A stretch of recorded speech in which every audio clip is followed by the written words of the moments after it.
Hello दोस्तों, कैसे हैं आप सब लोग। IAS Hindi notes YouTube channel पे आपका स्वागत है। आज से हम यूपीएससी का ऑप्शनल सब्जेक्ट राजनीतिक विज्ञान एवं अंतर्राष्ट्रीय संबंध की कक्षाएं प्रारंभ करने जा रहे हैं, जिसमें आज का हमारा पहला टॉपिक है राजनीतिक सिद्धांत, अर्थ एवं उपागम। तो चलिए दोस्तों, बिना किसी देरी के स्टार्ट करते हैं। तो आइए दोस्तों, स्टार्ट करने से पहले कुछ प्रीवियस ईयर क्वेश्चन पेपर पर नज़र डाल लेते हैं। यदि हम यूपीएससी द्वारा विगत वर्षों में पूछे गए प्रश्नों को ध्यान से पढ़ते हैं तो हम पाते हैं कि यूपीएससी ने साल 2002 में जो क्वेश्चन पूछे थे, आदर्श बनाम अनुभाविक बहस की प्रयुक्त तर्कों का परीक्षण कीजिए, इसी क्वेश्चन को यूपीएससी ने सन 2012 में पुनः पूछे हैं कि मानकी और अनुभाविक थ्योरी के बीच अंतर क्या है। यदि हम बात करें क्वेश्चन नंबर 4 की कि व्यवहारवादी क्रांति के महत्व का परीक्षण कीजिए, इसे यूपीएससी ने 2011 में पूछा था और इसे पुनः यूपीएससी ने फिर से 2021 में पूछा है कि व्यवहारवादी उपागम के महत्व का परीक्षण कीजिए। तो अतः हम ये पाते हैं कि यूपीएससी अपने क्वेश्चन समय समय पर रिपीट करती है। तो आइए दोस्तों, आज इन्हीं तर्कों के माध्यम से आज हम समझने का प्रयास करेंगे कि आखिर राजनीतिक सिद्धांत क्या है और इसके उपागम कौन कौन से होते हैं। तो चलिए दोस्तों, स्टार्ट करते हैं। राजनीतिक सिद्धांत। यदि हम राजनीतिक सिद्धांत की प्राचीन या सामान्य उपागम की बात करें तो वो दो होते हैं, एक है आदर्शी और दूसरा है अनुभाविक। आदर्शी को इंग्लिश में नॉर्मेटिव बोलते हैं दोस्तों, और अनुभाविक को एम्पेरिकल। तो आइए समझते हैं आखिर ये क्या है। राजनीतिक सिद्धांत में आदर्श तथा वास्तविक मूल्य तथ्य दोनों का समावेश होता है। अतः राजनीतिक सिद्धांत के अध्ययन के लिए हम जिन दो उपागमों में अंतर करते हैं वे है आदर्शी तथा अनुभावी। तो आइए दोस्तों, एक एक करके देखते हैं। तो सबसे पहले देखते हैं दोस्तों आदर्शी राजनीतिक सिद्धांत।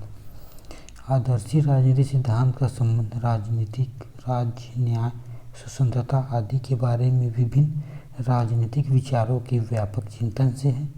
यह चिंतन जो अधिकतर दार्शनिक प्रकृति का होता है, ग्रीक राज्यों से लेकर वर्तमान समय तक सार्वजनिक राजनीति चिंतन की एक सुव्यवस्थित परंपरा रही है। राजनीतिक सिद्धांत की इस धारणा को राजनीतिक दर्शन या आदर्शी राजनीतिक सिद्धांत कहा जाता है। अतः दोस्तों, यदि हम बात करें आदर्शी राजनीतिक सिद्धांत की तो यह दार्शनिक प्रकृति का होता है, इसलिए इसे राजनीतिक दर्शन भी कहा जाता है। आदर्शी राजनीतिक सिद्धांत को काल्पनिक अथवा दार्शनिक सिद्धांत भी कहा जाता है। इसमें राजनीतिक सिद्धांत के नैतिक शास्त्र, दर्शन अथवा नैतिक के साथ विभिन्न रूप से जुड़े हुए होते हैं। इनमें नैतिक मुद्दे उठाए जाते हैं। इस विश्वास के साथ कि व्यक्ति अनिवार्यतः एक अच्छा प्राणी है और वह अपने व्यक्तिगत एवं सामूहिक दोनों स्तर पर अच्छा काम करना चाहता है। इसका विश्वास है कि विश्व एवं इसकी घटनाओं में तर्क, उद्देश्य तथा लक्ष्य को सिद्धांतकार की तर्क बुद्धि, अंतर्बोध, अनुभव तथा अंतर्दृष्टि के आधार पर व्याख्या द्वारा समझाया जा सकता है। यह नैतिक मूल्यों का दार्शनिक कल्पना की योजना है। अर्थात दोस्तों, जो हमारा राजनीतिक आदर्शी सिद्धांत है वो क्या है, एक नैतिक मुद्दे की एक काल्पनिक योजना है। आदर्शी राजनीतिक सिद्धांत की शानदार परंपरा रही है, जो ग्रीक राज्यों के प्लेटो एवं अरस्तु से प्रारंभ होकर 20वीं शताब्दी की उदारवादी एवं मार्क्सवादी परंपरा तक निर्बाध चली आ रही थी, जब तक द्वितीय विश्व के बाद उसे अनुभाविक सिद्धांत ने चुनौती नहीं दी थी।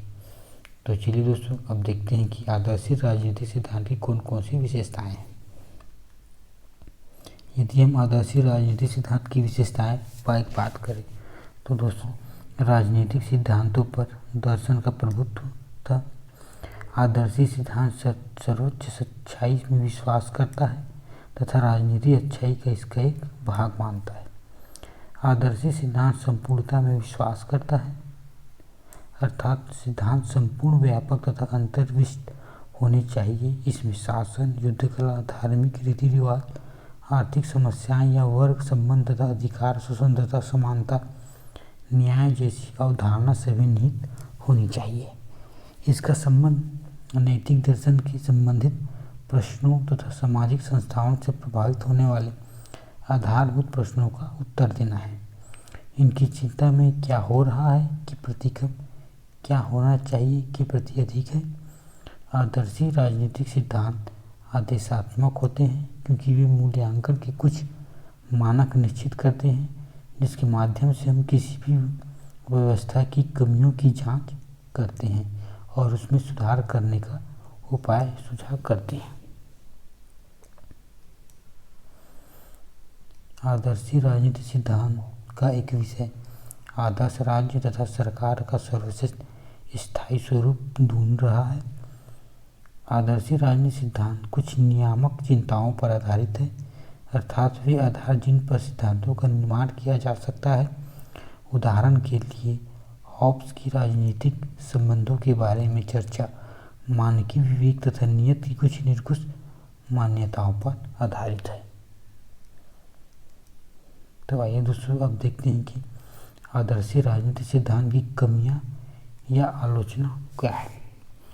आदर्शी राजनीतिक सिद्धांत की प्राय इस आधार पर आलोचना की जाती है कि ये काल्पनिक, अमूर्त, कारणकारी, निगमित, मीमांसात्मक, परिकल्पित तथा स्वप्नदर्शी है।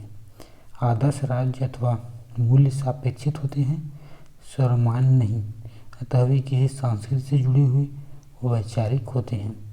तथापि आदर्शी सिद्धांत का गुण यह है कि किसी लक्ष्य के प्रेरित होते हैं। ये राजनीति को अच्छाई तथा न्याय के साथ जोड़ते हैं। जैसा कि लियो स्ट्रॉट लिखते हैं कि सभी प्रकार की राजनीतिक क्रियाएं परिवर्तन अथवा यथास्थिति बनाए रखने के लिए प्रेरित होती हैं। तो चलिए दोस्तों अब देखते हैं कि अनुभविक या वैज्ञानिक राजनीतिक सिद्धांत क्या है। 20वीं शताब्दी में अमेरिका के राजनीतिक सिद्धांतों की एक नई शाखा का विकास हुआ जो बाद में अनुभविक वैज्ञानिक सिद्धांत के नाम से प्रचलित हुई। हालांकि वैज्ञानिक तरीकों से बजाय दार्शनिक के और तथ्यों पर आधारित बजाय सामाजिक और नैतिक मूल्यों के राजनीतिक सिद्धांत के अध्ययन का श्रेय अमेरिका के समाजशास्त्रियों को जाता है। 20वीं शताब्दी के आरंभ में मैक्स वेबर, ग्राहम बेल तथा बेंटले आदि ने राजनीतिक सिद्धांत की अनुभविक दृष्टिकोण का विकास किया और इस बात पर बल दिया कि राजनीति का अध्ययन तथ्यों पर आधारित होना चाहिए। अर्थात दोस्तों जो हमारा अनुभविक वैज्ञानिक राजनीतिक सिद्धांत है वो तथ्यों पर आधारित है। आइए दोस्तों अब देखते हैं कि अनुभविक वैज्ञानिक सिद्धांत की क्या क्या विशेषताएं हैं। राजनीतिक सिद्धांत वहीं तक अर्थपूर्ण होते हैं जहाँ तक उसकी जांच की जा सकती है। राजनीतिक सिद्धांत का अध्ययन मूल्यविहीन होना चाहिए तथा इसका संबंध केवल तथ्यों से है। इसका संबंध इससे नहीं होना चाहिए कि कौन शासन करता है और किसे शासन करना चाहिए और क्यों, परंतु केवल इसका संबंध कौन शासन कर रहा है और कैसे कर रहा है पर होना चाहिए। व्यवहारवादी सिद्धांतों का संबंध केवल राज्य के अध्ययन से न होकर राजनीतिक प्रक्रियाओं के अध्ययन से भी है। अनुभविक सिद्धांतों का आलोचनात्मक कार्यों में विश्वास नहीं है। इस सिद्धांत ने अन्य सामाजिक विज्ञानों द्वारा विकसित कई धारणाओं को राजनीतिक विज्ञान के अध्ययन के लिए अपनाया है, जैसे शक्ति, विशिष्ट वर्ग, नीति निर्माण, राजनीतिक व्यवस्था, संस्कृति आदि। आइए अब दोस्तों अब देखते हैं कि राजनीतिक के आदर्शी और अनुभविक सिद्धांतों में क्या क्या अंतर है। तो ऐसा माना जाता है कि आदर्शी तथा अनुभविक सिद्धांतों में अंतर केवल विश्लेषणात्मक है। आदर्शी तथा अनुभविक सिद्धांतों में अंतर है केवल क्या और क्या होना चाहिए के मिश्रण का अनुपात है। आदर्शी राजनीति सिद्धांत में चाहिए का तत्व अधिक तथा है का तत्व अपेक्षाकृत कम होता है, जबकि अनुभाविक सिद्धांत में है का अनुपात अधिक तथा चाहिए का तत्व अपेक्षाकृत कम होता है। लियो स्ट्रॉट के अनुसार आदर्शी सिद्धांत बुद्धिमत्ता की तलाश है, जबकि अनुभाविक सिद्धांत राजनीतिक चिंतन के बारे में बताता है।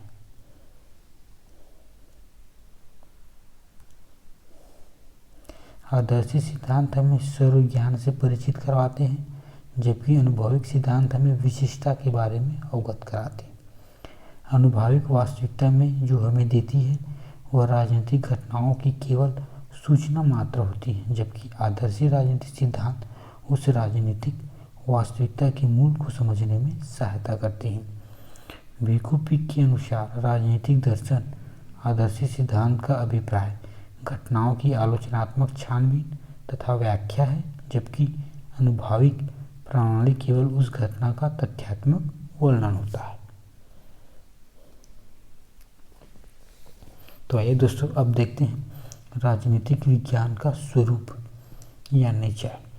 तो राजनीतिक विज्ञान के समर्थक राजनीति को एक स्वाधीन विषय के रूप में विकसित करना चाहते हैं, ताकि इसका विवेचन धार्मिक मान्यताओं, अलौकिक तत्वों, पौराणिक एवं दंत कथाओं के विवरणों पर आधारित न रह जाए। वे इस तर्क देते हैं कि राजनीति का अध्ययन प्राकृतिक विज्ञानों जैसे भौतिक और जीव विज्ञान के तथ्यों का पता लगाने और उसमें परस्पर संबंध स्थापित करने के उद्देश्य से करना चाहिए। अर्थात इसके अंतर्गत राजनीतिक तथ्यों के संबंध में सामान्य नियमों का निरूपण होना चाहिए, ताकि उनके आधार पर यथार्थ राजनीति की व्याख्या की जा सके। जैसे भौतिक इस बात की व्याख्या देता है कि वर्षा क्यों होती है या कभी कभी आकाश में इंद्रधनुष क्यों दिखाई देते हैं, वैसे ही राजनीतिक विज्ञान भी की व्याख्या देनी चाहिए कि सरकारें स्थिर है या अस्थिर क्यों सिद्ध होती है, लोग किन्हीं विशेष राजनीतिक दलों को वोट क्यों देते हैं, या कहीं कहीं सांविधिक सरकार को गिराकर सैन्य शासन क्यों स्थापित हो जाता है। तो आइए दोस्तों अब देखते हैं राजनीतिक का उदारवादी दृष्टिकोण। तो उदारवादी दृष्टिकोण की शुरुआत यूरोप में 19वीं शताब्दी के आसपास हुई। इसकी शुरुआत उस समय हुई जब वैज्ञानिक आविष्कारों के कारण उत्पादन की औद्योगिक प्रणाली का प्रादुर्भाव हो रहा था। नए देशों की खोज के कारण वाणिज्यिक व्यापार में वृद्धि हो रही थी। धर्म के क्षेत्र में पोप की सत्ता का ललकारा जा रहा था। प्रारंभ में उदारवादी दृष्टिकोण के अंतर्गत व्यक्ति को समस्त सामाजिक जीवन का केंद्र माना गया और व्यक्तिवाद को प्रोत्साहित किया गया। ऐसे करने में lock, Adam Smith, Jeremy Bentham इत्यादि की भूमिका मानी जाती है। समकालीन वर्तमान में उदारवादी दृष्टिकोण के अंतर्गत विभिन्न समूहों की सामाजिक जीवन का केंद्र समझा जाता है, इसलिए व्यक्तिवाद के स्थान पर बहुलवाद को महत्वपूर्ण समझा जाने लगा। ये दोस्तों अब देखते हैं कि जो हमारी उदारवादी दृष्टिकोण की जो प्रमुख मान्यताएं कौन कौन सी हैं। तो जो पहला दिया है दोस्तों वह राजनीतिक समूहों को गतिविधि है।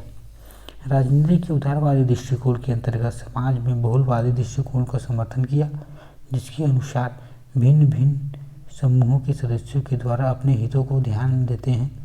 हित समूह की संज्ञा दी जाती है, जैसे मालिक और मजदूर, दुकानदार और उपभोक्ता, जमींदार और कृषक अपने अपने हित समूह के माध्यम से अपने हितों को प्रोत्साहन प्रदान करते हैं। यदि हम दूसरी मान्यता की बात करें दोस्तों तो वो है राजनीतिक परस्पर विरोधी हितों के सामंजस्य स्थापित करने का साधन है। उदार समाज में परस्पर विरोधी वर्ग अपने हितों की पूर्ति एक दूसरे के खिलाफ कम नहीं करते, वरन सुलह समझौते के आधार पर ऐसा कोई हल निकालते हैं जिससे हितों का ध्यान रखा गया हो। राजनीति द्वारा समाज में ऐसी नीतियाँ, निर्णय और नियम निर्मित और क्रियान्वित किए जाते हैं जो आपस में विरोधी समूह के हितों में सामंजस्य के सूचक होते हैं। वास्तव में राजनीति समाज में न्याय की स्थापना एवं शांति व्यवस्था स्थापित करने का साधन है। जो हमारा तीसरा है दोस्तों वह है राजनीतिक में आधिकारिक सत्ता का प्रयोग। राजनीति के विभिन्न भिन्न समूहों की परस्पर विरोधी मांगों को हल खोजने हेतु कानून बनाए जाते हैं। फिर भी कानून की पूरी तरह से क्रियान्वित करने के लिए सरकार के पास शक्ति होना आवश्यक है। जैसे सड़कों पर सभी तरह की यातायात सुविधा देने के लिए, यातायात नियम बनाए रखने के लिए पुलिस कांस्टेबल तैनात किए जाते हैं। चौथा, राजनीतिक सामान्य हितों को प्रोत्साहन देने का साधन है। राजनीति का उद्देश्य लोगों को सामान्य हित तक पहुंचना है, में मदद करना और उन्हें सिद्ध करने का साधन उपलब्ध कराना है। तो आइए दोस्तों अब देखते हैं राजनीति का मार्क्सवादी दृष्टिकोण। मार्क्सवादी दृष्टिकोण की शुरुआत 19वीं शताब्दी के मध्य में हुई थी। इसकी शुरुआत उस समय हुई थी जब मुक्त बाजार व्यवस्था पर अवलंबित पूंजीवाद अपने चरमोत्कर्ष पर था।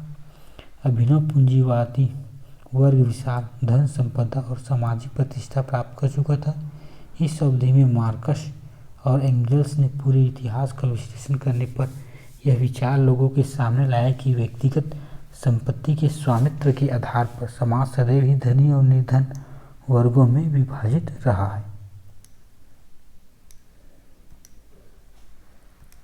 मार्क्सवाद ने वर्ग संघर्ष को महत्वपूर्ण माना और यह विचार प्रस्तुत किया कि इस संघर्ष में श्रमिक वर्ग को संगठित होकर पूंजीवादी व्यवस्था को समाप्त करना होगा और उत्पादन के प्रमुख साधनों पर सामाजिक स्वामित्व स्थापित करके समाजवाद को लाना होगा, जिसके परिणाम स्वरूप अंततः एक वर्गविहीन समाज का प्रादुर्भाव हो सकेगा। अर्थात जो हमारा मार्क्सवादी दृष्टिकोण है वो क्या है, एक समाजवादी विचारधारा है। आइए दोस्तों अब देखते हैं कि जो हमारी राजनीतिक में मार्क्सवादी दृष्टिकोण की क्या क्या मान्यताएं हैं।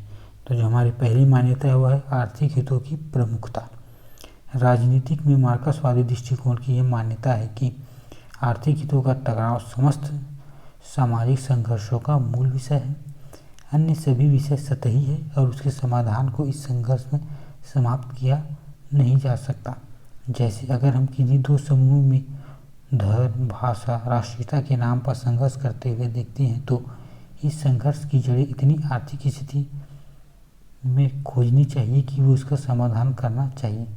अगर हम उनकी आर्थिक स्थिति में परिवर्तन किए बिना उनकी भाषा, धर्म, राष्ट्र से संबंधित विवाद को सुलझा देते हैं तो इससे समस्या का समाधान नहीं होगा, वे पुनः उभर कर सामने आ जाएगी। किंतु हम मूल समस्या को सुलझा देते हैं तो शेष सभी समस्या स्वयं लुप्त हो जाएगी। अर्थात दोस्तों मार्क्सवादी दृष्टिकोण के अनुसार जो आर्थिक हितों का जो टकराव है वही उसकी मूल समस्या है और इसी को मिटाने का प्रयास हमें करना चाहिए। दूसरा है दोस्तों राजनीतिक वर्ग प्रभुत्व का साधन है। मार्क्सवादी दृष्टिकोण के अंतर्गत ज्ञानत्व पर प्रकाश डाला गया है कि समाज में तकनीकी विकास चरमोत्कर्ष पर पहुंच चुका है, जिससे कि उपलब्ध साधनों से ज़्यादा साधन उत्पाद किए जा सके। उत्पाद तथा वितरण के साधनों पर समस्त समाज का अधिकार हो, केवल कुछ लोगों को सुख पहुंचाने का उद्देश्य नहीं होना चाहिए। अर्थात इसका उद्देश्य सामाजिक लाभ प्राप्ति हो तथा निजी लाभ की प्राप्ति नहीं हो।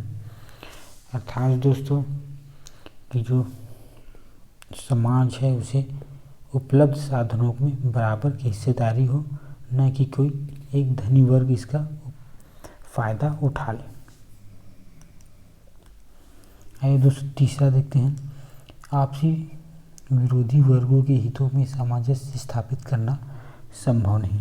इस संघर्ष के प्रभुसत्तापन्न वर्ग परतंत्र वर्ग को दबाकर अपने उसे शांत करा देते हैं, जिससे कि ऊपरी तौर पर ऐसा प्रतीत होने लगता है कि दोनों वर्गों में परस्पर समझौता हो गया है, किंतु ये स्थिति संघर्ष के दमन का अधिक घातक होता है। एक ओर पूंजीवादी अवस्था में पूंजीपति द्वारा मजदूरों का दमन किया जाता है तो दूसरी ओर समाजवादी अवस्था में मजदूरों द्वारा पुराने पूंजीपतियों का दमन किया जाता है।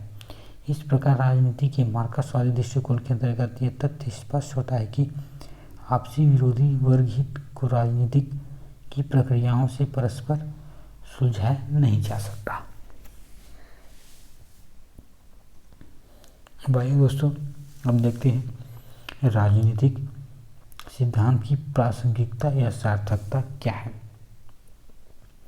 राजनीतिक विज्ञान की प्रासंगिकता या सार्थकता को परखने के लिए इसके दोनों पक्ष अर्थात राजनीतिक विज्ञान और राजनीतिक दर्शन की उपयोगिता पर विचार करना उपयुक्त होगा। राजनीतिक हमारे जीवन की महत्वपूर्ण भूमिका निभाती है। जब हम वैज्ञानिक पद्धति से राजनीतिक समस्याओं का विश्लेषण करते हैं और उन्हें समझने और सुलझाने की पर्याप्त सहायता मिलती है। उदाहरण के लिए जैसे भूविज्ञान हमें भूकंप के बारे में, आयुर्विज्ञान हमें स्वास्थ्य रोगों के बारे में विस्तृत जानकारी प्राप्त होती है, वैसे ही राजनीतिक विज्ञान से हमें राजनीतिक जीवन में संघर्ष, हिंसा के कारणों का पता चलता है और इसकी रोकथाम के तरीके सीखने को मिलते हैं। अतः राजनीतिक विज्ञान की सार्थकता को सब जगह स्वीकार किया जाता है। राजनीतिक दर्शन के अंतर्गत हम युग युगांतर में प्रचलित विचारों की जानकारी प्राप्त करते हैं। साधारणतः इसमें मानव जीवन के उद्देश्यों और उनकी पूर्ति के उपायों के बारे में कई तरह के निर्देश मिलते हैं। तो आइए दोस्तों अब देखते हैं कि हम राजनीतिक विज्ञान के जो आधुनिक उपागम हैं वो कौन कौन से हैं। तो हम बात करें राजनीतिक सिद्धांत के आधुनिक उपागम, तो उसमें सबसे पहला है व्यवहारवादी उपागम, दूसरा है समाजशास्त्री उपागम और तीसरा है मनोवैज्ञानिक उपागम। इसमें दोस्तों हम केवल व्यवहारवादी उपागम को ही पढ़ेंगे। तो चलिए स्टार्ट करते हैं। व्यवहारवादी उपागम।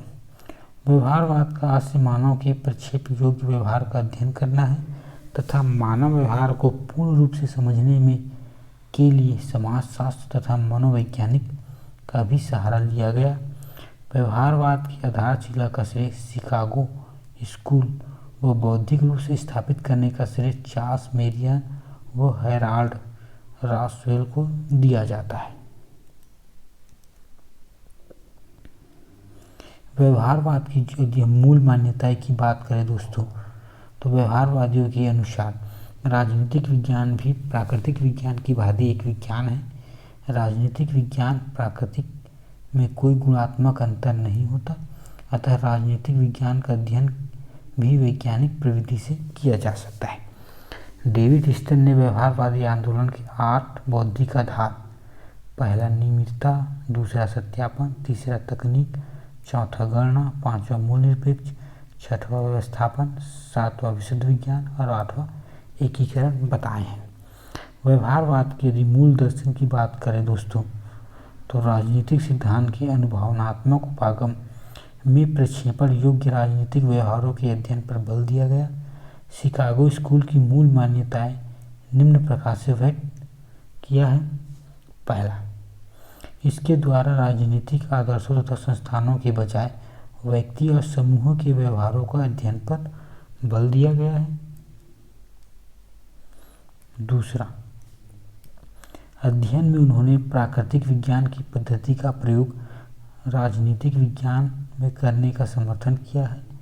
तीसरा, मानव के व्यवहार के विश्लेषण पर मूल बल दिया गया है, इसलिए इसे विश्लेषणात्मक सिद्धांत भी कहा जाता है। अब देखते हैं दोस्तों जो हमारे व्यवहारवाद है उसमें क्या क्या कमियां रह गई हैं। तो आलोचकों के अनुसार व्यवहारवाद अतिशयवाद के शिकार हो गए और वे किसी सामान्य सिद्धांत का निर्माण करने में असफल रहे। आलोचकों ने इस उपागम की कमियों को निम्न रूप में व्यक्त किया है। पहला, राजनीतिक सिद्धांत की विषय वस्तु मानव और व्यवहार है जो सदैव परिवर्तन होता है, यह वस्तुओं की भांति नहीं होती। दूसरा, अध्ययनकर्ता के भी अपने मूल्य होते हैं, इसलिए वह मूल्यों को पूर्णतः तटस्थ नहीं हो सकता। तीसरा, मानव व्यवहार का अध्ययन वस्तुनिष्ठ रूप से प्रयोगशाला में करना संभव नहीं है और राजनीतिक विज्ञान के प्रत्येक मूल्य को हटा देना न आवश्यक है और न ही वहनीय है। तो दोस्तों अब आ जाते हैं हम उत्तर व्यवहारवाद। व्यवहारवाद से ही उत्पन्न एक अवधारणा है जिसे उत्तर व्यवहारवाद कहते हैं। तो आइए दोस्तों इन्हें समझते हैं। 20वीं शताब्दी के 7वें दशक के अंत में डेविड स्टर्न ने व्यवहारवाद के विकास में महत्वपूर्ण भूमिका थी। डेविड स्टर्न ने वर्ष 1969 में अमेरिकन पॉलिटिक्स एसोसिएशन की बैठक में संबोधित करते हुए कहा कि वर्तमान में समाज में अनेक समस्याएं व्याप्त हैं, जैसे वियतनाम युद्ध, अश्वेतों का नागरिक अधिकार, आंदोलन, महिलाओं का आंदोलन, परंतु इन समस्याओं का समाधान राजनीतिक वैज्ञानिक नहीं कर सकते। इसलिए स्टर्न ने इस बिंदु पर बल दिया कि राजनीतिक सिद्धांत के मूल्यों का निर्विवाद महत्व है। उन्हें व्यवहारवाद का शोधन करते हुए उत्तर व्यवहारवाद की आधारशिला रखी। उसके अनुसार उत्तर व्यवहारवाद एक वास्तविक क्रांति है। यह मूलतः परिवर्तन या सुधार है, खंडन नहीं। इन्होंने यह भी माना कि इसका संबंध किसी एक विचारधारा से नहीं बल्कि सभी विचारधाराओं से है। तो आइए दोस्तों अब देखते हैं कि उत्तर व्यवहारवाद की मूल मान्यताएं क्या क्या है। पहला, विषय वस्तु या मूल्य तत्व तकनीकों से ज़्यादा महत्वपूर्ण है। दूसरा, समकालीन राजनीतिक सिद्धांतों को सामाजिक परिवर्तन पर मूल बल देना चाहिए, न कि सामाजिक सर्वेक्षण पर। तीसरा, उत्तर व्यवहारवादियों के अनुसार राजनीतिक विज्ञानों को राजनीति की कठोरता वास्तविकताओं से मुंह नहीं मोड़ना चाहिए। चौथा, राजनीतिक वैज्ञानिकों का बुद्धिजीवी होने के कारण समाज में इसकी महत्वपूर्ण भूमिका है। पांचवा, वैज्ञानिक पद्धति के नाम पर मूल्यों की अपेक्षित करना अनुचित है। छठवां, इन्होंने सभी पद्धति क्रियान्वित पर अत्यधिक बल दिया, जिसके अनुसार राजनीतिक सिद्धांतों का सामाजिक समस्याओं का सरोकार होना चाहिए। समग्र हम कह सकते हैं कि उत्तर व्यवहारवाद की उपलब्धियों को समावेशित करके उनके विकास में नई दिशा का संकेत किया, ताकि वह सामाजिक पुनर्निर्माण में सहायक हो सके। आइए दोस्तों अब जान लेते हैं कि राजनीतिक सिद्धांत का पतन या ह्रास क्या है। आलोचकों के अनुसार द्वितीय विश्व युद्ध के बाद मनोविज्ञान, समाजशास्त्र और नृजाति विज्ञान जैसे विषयों का प्रभावी सैद्धांतिक विकास हुआ, लेकिन राजनीतिक विज्ञान में अपने प्रभावी सैद्धांतिक विकास नहीं हो सका। लास्की जैसे विचारकों के बाद राजनीतिक सिद्धांत का विकास पूर्णतः ठप हो गया, जिसे विचारकों ने राजनीतिक सिद्धांत के पतन की संज्ञा दी। अतः राजनीतिक सिद्धांत के चयन के निम्न कारण थे। पहला, स्टर्न के अनुसार इतिहासवाद के कारण राजनीतिक सिद्धांत का क्षरण हुआ, क्योंकि इतिहासवादी दृष्टिकोण से संबंधित विचारकों ने केवल अतीत के अध्ययन पर बल दिया, नए मूल्यों का निर्माण करने में वे असफल रहे। जबकि प्लेटो से होकर मार्क्स जैसे दार्शनिक ने सदैव समाज के मूल्यों के निर्माण में बल दिया। दूसरा, राजनीतिक सिद्धांत के क्षरण के अन्य कारण नैतिक सापेक्षता भी है। ये स्टर्न की मान्यता है। स्टर्न के अनुसार तथ्य और मूल्यों के विभाजन के कारण राजनीतिक सिद्धांतकारों ने सृजनात्मक तथ्यों में रुचि नहीं दिखाई, जबकि तात्कालिक समाज में अत्यधिक तीव्र और महत्वपूर्ण परिवर्तन हो रहे थे। तो आइए दोस्तों अब जानते हैं कि राजनीतिक सिद्धांत का उत्थान। समकालीन युग में राजनीतिक सिद्धांत में तथ्य, मूल्य तथा विवाद अतीत का विषय बन गया है। यह मान्यता भी अप्रासंगिक हो गई है कि राजनीतिक सिद्धांत का क्षरण या पतन हो रहा है। वर्ष 1971 में जब जॉन रॉस ने थ्योरी ऑफ जस्टिस लिखा, तब यह बिल्कुल सिद्ध हो गया कि राजनीतिक सिद्धांत के क्षरण की मान्यताएं बिल्कुल अतार्किक है। समकालीन युग में तार्किक चयनवाद एवं सार्वभौमिक चयनवाद सिद्धांत का विकास हुआ।